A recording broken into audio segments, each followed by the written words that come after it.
अस्सलाम वालेकुम। अनोखी कहानियाँ सेवर्स के नए एपिसोड में मैं आप सब दोस्तों को तहे दिल से खुशामदीद कहता हूँ। दोस्तों, आज मैं आपको नसीहत की आखिरी किस्त सुनाने जा रहा हूँ।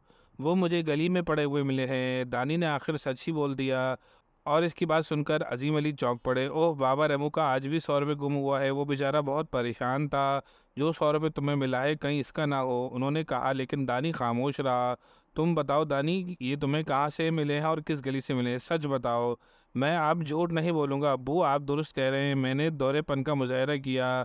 जब मैं खुद धड़ल्ले से झूठ बोल रहा हूँ तो दूसरे मेरी इस नसीहत पर कैसे अमल करेंगे? अब्बू, ये 100 रुपये बाबा रेमू का ही है। और साथ ही इसने बाबा रेमू से बोला हुआ अपना झूठ भी बता दिया। मैं वादा करता हूँ अब्बू के कभी आइंदा झूठ नहीं बोलूँगा और ये हॉकी वापस करके बाबा रेमू का 100 रुपये लौटा दूँगा।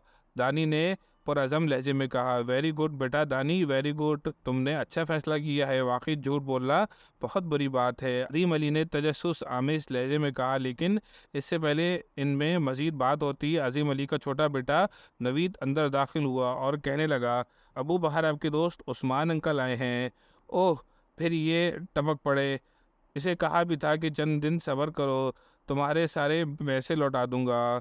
अजीम अली बड़बड़ाए, फिर नवीद से मुखातिब हुए। बेटा नवीद, तुमने मेरे बारे में इसे क्या कहा? मैं तो दूसरे कमरे में था, मुझे ये मालूम ना था कि आप घर पर हैं। इसलिए मैं उस्मान अंकल को कहा कि मैं देखता हूँ अब्बू घर पर हैं या नहीं। नवीद ने जवाब दिया, तुम इनसे कह दो कि अब्बू घर पर नहीं है। अजीम अली ने दानी से नज़रें चुराते हुए कहा। और नवीद तो अच्छा जी कहकर बाहर निकल गया। जब दानी अपने अब्बू को देखता रहा क्या वो ये सोचकर रह गया कि इस दुनिया में हर कोई दोहरेपन का शिकार है। क्या सब यही करते होंगे कि दूसरों को सच बोलने की तलकीन और ख़ुद जब चाहा अपने मफाद के खातिर झूठ बोल दिया?